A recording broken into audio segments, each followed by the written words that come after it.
নির্বাচন ডিসেম্বর না এপ্রিলে? ডক্টর ইউনূস ও তারেক রহমানের লন্ডন বৈঠকে মিলতে পারে উত্তর। আশা সালাউদ্দিনের। দ্রুত গণতান্ত্রিক উত্তরণে পথ খোলার আশা প্রবাসী নেতাদের। বাকিংহাম প্যালেসে ব্রিটিশ রাজার সঙ্গে প্রধান উপদেষ্টা বৈঠক, সংস্কার নিয়ে আলোচনা। কিছুক্ষণের মধ্যে গ্রহণ করবেন মর্যাদাপূর্ণ King Charles Harmony Award. Sylhet ও সুনামগঞ্জ সীমান্ত দিয়ে আরও ৭০ জনকে পুশিন বিএসএফের। অমানবিকভাবে ঠেলে দেওয়ার বিষয়টি জানানো হয়েছে দিল্লিকে, বললেন স্বরাষ্ট্র উপদেষ্টা। এবং ফের মাথাচাড়া দিচ্ছে করোনা। দেশের দক্ষিণ পশ্চিমাঞ্চলের হাসপাতালে পরীক্ষার কিট সংকট। বরিশাল বিভাগে ডেঙ্গুর ভয়াবহ প্রকোপ, হাসপাতালে ২৬৪ রোগী।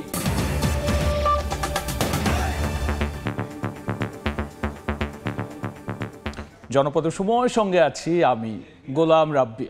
ডিসেম্বর না এপ্রিল? নির্বাচন হবে কবে? ডক্টর ইউনূস আর তারেক রহমানের বৈঠকে মিলতে পারে এই উত্তর, এমনটাই মনে করেন বিএনপির স্থায়ী কমিটির সদস্য সালাউদ্দিন আহমদ। আর নির্বাচনকালীন সরকারের নিরপেক্ষতার বিষয়টিও গুরুত্ব পাবে এই বৈঠকে, এমনটা জানিয়েছেন তিনি। নির্বাচনমুখী সংস্কার, জুলাই হত্যার বিচার আর প্রশাসন থেকে ফ্যাসিস্টের দোসরদের সরানোর বিষয়টিও হতে পারে আলোচনা। বিস্তারিত দেখব আহমেদ সালেহিনের রিপোর্টে। আগামী ডিসেম্বরের মধ্যেই জাতীয় নির্বাচন অনুষ্ঠিত হতে হবে। আগামী জাতীয় নির্বাচন 2026 সালের এপ্রিলের প্রথমার্ধের যে কোনো একটি দিনে অনুষ্ঠিত হবে। ডিসেম্বরে ভোটের দাবিতে বিএনপির অনড় অবস্থানের মধ্যেই এপ্রিলে নির্বাচনের রোডম্যাপ অন্তর্বর্তী সরকারের। এ নিয়ে নাখোশ দলটি। এর মধ্যেই লন্ডনে বিএনপির ভারপ্রাপ্ত চেয়ারম্যান তারেক রহমানের সঙ্গে বৈঠক হচ্ছে প্রধান উপদেষ্টা ডক্টর মোহাম্মদ ইউনূসের। হাই প্রোফাইল এই বৈঠকের দিকে তাকিয়ে পুরো দেশ। বিএনপির নীতি নির্ধারণী পর্যায়ের নেতা সালাউদ্দিন আহমদ বলছেন, বৈঠকে প্রাধান্য পাবে নির্বাচনের সময় পুনর্নির্ধারণের বিষয়টি। নির্বাচনকালীন সময়ে সরকারের নিরপেক্ষতার বিষয়টিও গুরুত্ব পাবে আলোচনায়। প্রধান উপদেষ্টা এবং তিনি যদি একান্তে আলাপ করে একটা জায়গায় পৌঁছতে পারেন, তাহলে সবাই একটা, আমার মনে হয় যে সন্তোষজনক একটা অবস্থান নিতে পারবে। সেটা এপ্রিলের অতি অবশ্যই আগে হওয়া সম্ভব, বা ডিসেম্বরের পরেও যদি রিজনেবল টাইম থাকে সেই জায়গাতেও আসা সম্ভব। সেটা আলোচনার উপর নির্ভর করবে। গণতান্ত্রিক রাজনীতির মধ্যে আলাপ আলোচনার কোনো বিকল্প নাই। অন্তর্বর্তীকালীন সরকারের নিরপেক্ষতা নিয়ে যে সমস্ত প্রশ্ন উত্থাপিত হয়েছে সেগুলো আমরা পুনরুল্লেখ করব, যে সরকারের নিরপেক্ষতা যাতে জনগণের মধ্যে নিরপেক্ষতা নিয়ে যাতে কোনো রকমের সন্দেহের সৃষ্টি না হয়। এছাড়া নির্বাচনমুখী সংস্কার, প্রশাসনে ফ্যাসিস্টদের দোসরদের অপসারণের বিষয়টিও গুরুত্ব পাবে বৈঠকে। বিএনপির স্থায়ী কমিটির এই সদস্য বলেন, বৈঠকে ইতিবাচক সিদ্ধান্তের অপেক্ষায় পুরো জাতি। ফ্যাসিস্টের দোসরদেরকে প্রশাসন সহ সর্বস্তর থেকে তাদেরকে অপসারণ করার একটা দাবির বিষয় আমাদের সবসময় ছিল, এখনো থাকবে। কারণ এগুলো একটি নিরপেক্ষ নির্বাচন অনুষ্ঠানের জন্য অত্যন্ত জরুরি। তাছাড়া নির্বাচনমুখী যে সমস্ত সংস্কার আমরা সবসময় এগুলো চিহ্নিত করে অগ্রাধিকার ভিত্তিতে বাস্তবায়নের কথা বলেছি, সেই বিষয়টাও থাকবে।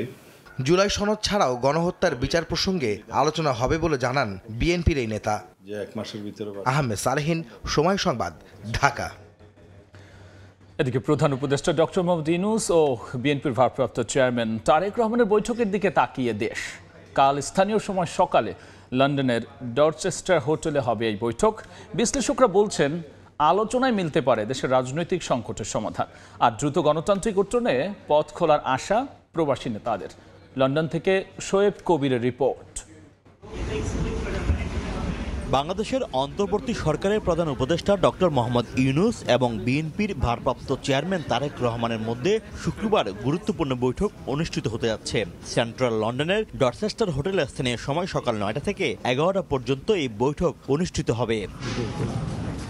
দেশের চলমান রাজনৈতিক অস্থিরতা, নির্দলীয় সরকারের দাবি এবং আসন্ন জাতীয় নির্বাচনকে ঘিরে প্রধান দুই পক্ষের এই বৈঠক নিয়ে নানা জল্পনা কল্পনা চলছে।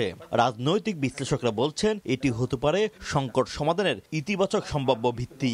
ডক্টর ইউনূস সরকার কিভাবে শান্তিপূর্ণভাবে রোড টু ডেমোক্রেসিতে যেতে পারে, এই বৈঠকে সবগুলো বিষয়ে আলোচনিত হতে পারে। এই বৈঠকটি সফল হওয়ার সম্ভাবনা বেশি যদি চ্যালেঞ্জগুলোকে স্পট করে ওয়ার্ক প্ল্যানটি তৈরি করা যায়। আমরা যদি টেবিলে বসে সমস্যার সমাধান করতে পারি, আমরা কেন রাজপথে আন্দোলন করব?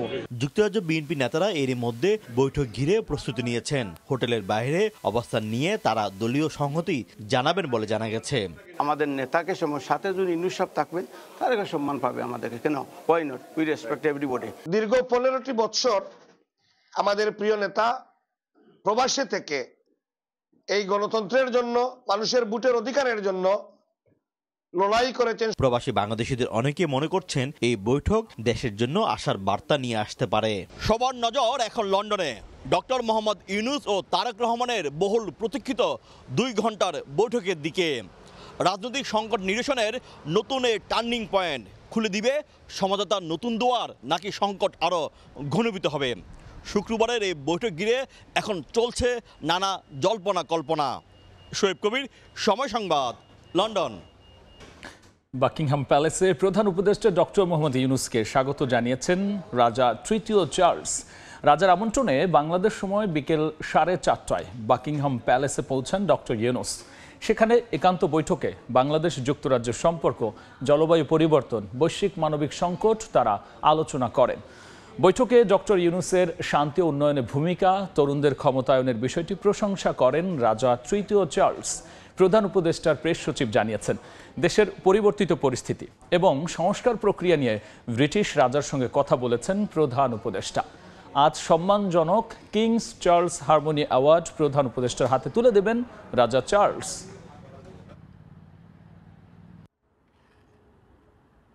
মিটিংয়ে বাংলাদেশের যে বড় রকমের একটা যে ট্রানজিশন হচ্ছে সেগুলো নিয়ে কথা হয়েছে। আর আমাদের চিফ অ্যাডভাইজার কিং চার্লসকে জানিয়েছেন যে তারা কি কি রিফর্ম ইনিশিয়েটিভ নিয়েছেন। এটা 30 মিনিটসের মিটিং ছিল এবং খুবই সৌহার্দ্যপূর্ণ একটা মিটিং। এই মিটিংটা মানে আমরা বলবো যে এই পুরো ট্যুরের এটা ছিল সবচেয়ে আমরা বলবো যে সবচেয়ে ইম্পর্টেন্ট ইভেন্ট। এদিকে সিলেট ও সুনামগঞ্জ সীমান্ত দিয়ে আরও 70 জনকে পুশ ইন করেছে বিএসএফ। এদিকে লালমনিরহাটে পুশ ইনের চেষ্টা করলে ফিরিয়ে দেওয়া হয় 12 জনকে। স্বরাষ্ট্র উপদেষ্টা জানিয়েছেন, অমানবিকভাবে পুশ ইনের এই বিষয়টি ভারতীয় হাই কমিশনারকে ইতিমধ্যে জানানো হয়েছে। সীমান্ত দিয়ে পুশ ইন এখন নিত্যদিনের ঘটনা হয়ে দাঁড়িয়েছে। ভারত থেকে জোর করে বাংলাদেশে পাঠানো হচ্ছে অনেককে। গভীর রাতে সিলেটের জৈন্তাপুরের মোকামপুঞ্জিতে 17, মিনাটিলায় 23 এবং কোম্পানিগঞ্জের কালাইরাগ সীমান্ত দিয়ে 13 জনকে জোরপূর্বক পাঠানো হয়। এছাড়া সুনামগঞ্জের ছাতকের নোয়াকট সীমান্ত দিয়েও 17 জনকে পুশ ইন করা হয়। এসব সীমান্ত দিয়ে পাঠানো 70 জনকেই আটক করেছে বিজিবি। এরই ধারাবাহিকতায় বৃহস্পতিবার ভোরেও লালমনিরহাটের হাতীবান্ধার সীমান্ত এলাকার কাঁটাতার খুলে 12 জনকে ঠেলে পাঠানোর চেষ্টা করে বিএসএফ, কিন্তু বিজেপি ও গ্রামবাসীর বাধায় সে চেষ্টা ব্যর্থ হয়। পরে ওই 12 জনকে ভারতের সীমান্ত এলাকায় রাখা হয়। এই নিয়ে বিজিবির পক্ষ থেকে বিএসএফকে পতাকা বৈঠকের আহ্বান করা হয়েছে। ভারত থেকে অমানবিকভাবে পুশ ইন করা হচ্ছে উল্লেখ করে বিষয়টি ভারতীয় হাই কমিশনারকে জানানো হয়েছে বলে জানিয়েছেন স্বরাষ্ট্র উপদেষ্টা।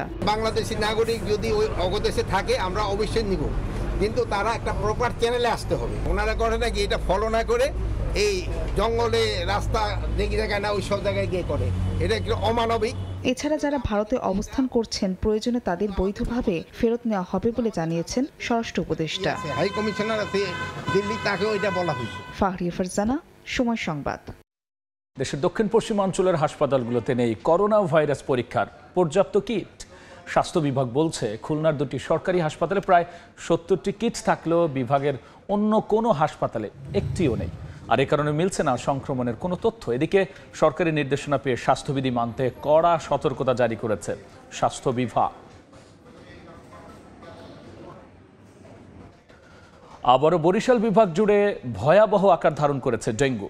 বিভিন্ন হাসপাতালে চিকিৎসাধীন 264 জন রোগী, আলাদা ওয়ার্ড না থাকায় সাধারণ রোগীদের সঙ্গেই চিকিৎসা নিচ্ছেন ডেঙ্গু রোগীরাও। কেবিন, বেড, এমনকি মেঝে ডেঙ্গু রোগীদের ঠাসা। তেল ধারণের ঠাঁই নেই বরগুনা জেনারেল হাসপাতালে। বরিশাল বিভাগের মধ্যে সবচেয়ে বেশি ডেঙ্গুতে রোগী আজ বরগুনাতে।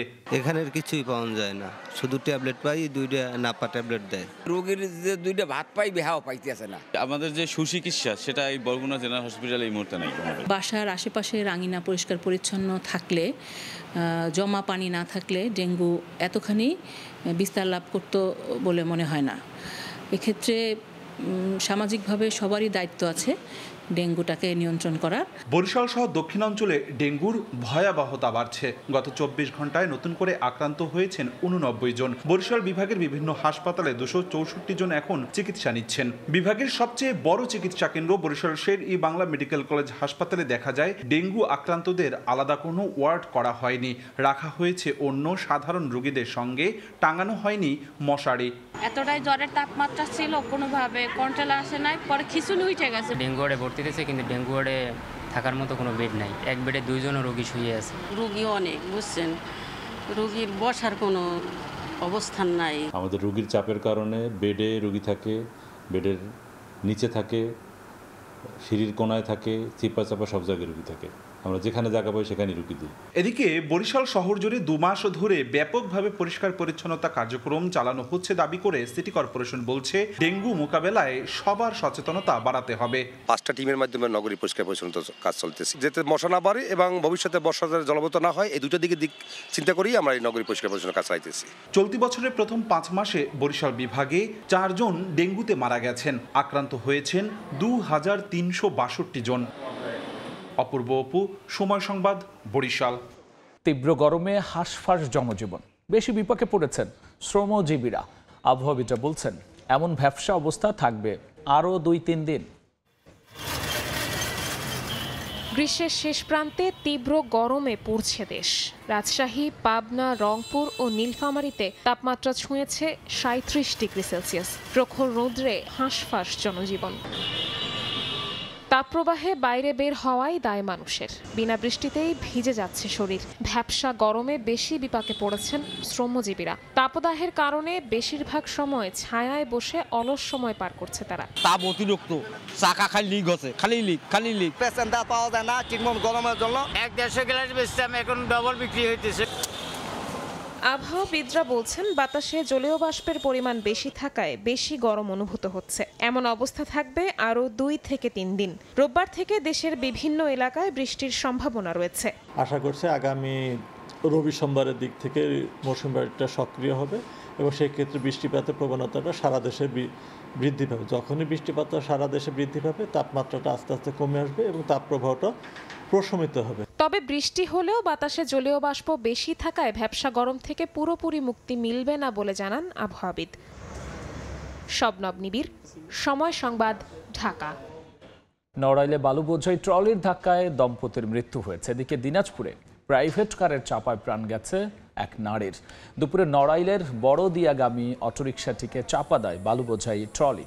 ছিটকে পড়েন আরোহী দম্পতি ও চালক। তাদের উদ্ধার করে হাসপাতালে নিতে চিকিৎসক জাফর মর্জিনাকে মৃত ঘোষণা করেন। এদিকে দিনাজপুরের ঘোড়াঘাটে প্রাইভেট কারের ধাক্কা দেয় থেমে থাকা একটি অটোরিকশাকে। গুরুতর আহত হন সেখানে দাঁড়িয়ে থাকা এক নারী। পরে রংপুর মেডিকেলে চিকিৎসাধীন অবস্থায় তিনি মারা যান। ঈদের টানা ছুটিতে আনন্দ উপভোগে দেশের বিভিন্ন বিনোদন কেন্দ্রে নানা বয়সী মানুষের ভিড়। সৈকত, ঝর্ণা, ঝুলন্ত সেতু ও সবুজে ঘেরা পাহাড় সহ নানা দর্শনীয় স্থানে প্রিয়জনের সঙ্গে উৎসবে মেতেছেন বিনোদন প্রেমীরা।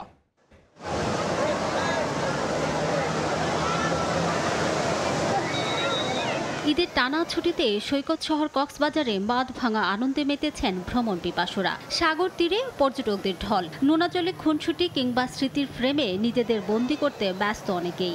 গত 6 দিনে কক্সবাজারে এসেছেন প্রায় 6 লাখ পর্যটক। সবাই সবার মতো আনন্দ করতেছে, সবার ফ্যামিলিটা ভালো লাগতেছে। একটা বছরে যত দুঃখ কষ্ট বা যত কিছু সব একদম ধুয়ে মুছে যায়। সবাই মিলে একটু চিল করার জন্য সেই জন্য সাগরের পাড়ে আসে। ঈদের 6ষ্ঠ দিনেও দর্শনার্থী ও পর্যটকে মুখর খাগড়াছড়ি জেলা জেলার বিভিন্ন পর্যটন ও বিনোদন কেন্দ্র। বিশেষ করে আলুটিলা গুহা, রিছাং ঝর্ণা, জেলা পরিষদ পার্কে পর্যটকের উপস্থিতি বেশি লক্ষণীয়। এছাড়া চেঙ্গি নদীর পাড় ও প্রাকৃতিক সৌন্দর্য মণ্ডিত বিভিন্ন স্থানও ভ্রমণ পিপাসুদের উপস্থিতিতে মুখর। পর্যটন নির্ভর ব্যবসা বাণিজ্যও বেশ জমজমাট। উঁচু নিচু রোডটা দেখেছি আঁকাবাঁকা, তারপর অনেক উপরে, তো এটা এত উপর থেকে কোনো সময় দেখা হয় নাই, তো এটা দেখেও খুব মজা লাগতেছে। বাংলাদেশে এত সুন্দর দৃশ্য আছে, অথচ আমরা আসতে পারি না কাজের ব্যস্ততার কারণে। এখন মানুষটা বাড়ছে, তো আমরা খুব এনজয় করেছি আর কি। অবসর সময় কাটাতে বিভিন্ন বিনোদন কেন্দ্রে ভিড় করেন রাজধানীবাসীও। চিড়িয়াখানা ছিল দর্শনার্থীদের পদচারণায় মুখর। বাঘ ভাল্লুক দেখে প্রাণী জগৎকে জানছে শিশুরা। এক সপ্তাহ বা 10 দিন ছুটি আমি দেখিনি, এই জন্য মানুষ একটু ঘুরতে পারতেছে একটু সময় নিয়ে। হাতি দেখলাম, বাঘ দেখলাম, লায়ন দেখলাম। বাচ্চা কাচ্চা আছে, ওই জন্য আসছি, বাচ্চারা দেখবে, ঘুরবে। বাচ্চার সাথে যে অ্যাটাচমেন্ট বাবা মায়ের, সেটা তো অন্য কারোর সাথে আর হয় না। ভবিষ্যতে শৌচাগার, সুপেয় পানির ব্যবস্থা সহ রাজধানীর বিনোদন কেন্দ্রগুলোর ব্যবস্থাপনায় আরও বেশি নজর দেওয়ার দাবি দর্শনার্থীদের। রিমো সিদ্দিক, সময় সংবাদ। জনপদের সময় শীর্ষ সংবাদ জানিয়ে দিচ্ছি আরও একবার। নির্বাচন ডিসেম্বর না এপ্রিলে? ডক্টর ইউনূস ও তারেক রহমানের লন্ডন বৈঠকে মিলতে পারে উত্তর। আশা সালাউদ্দিনের। দ্রুত গণতান্ত্রিক উত্তরণে পথ খোলার আশা প্রবাসী নেতাদের। বাকিংহাম প্যালেসে ব্রিটিশ রাজার সঙ্গে প্রধান উপদেষ্টার বৈঠক। সংস্কার নিয়ে আলোচনা। কিছুক্ষণের মধ্যে গ্রহণ করবেন মর্যাদাপূর্ণ কিং চার্লস হারমোনি অ্যাওয়ার্ড।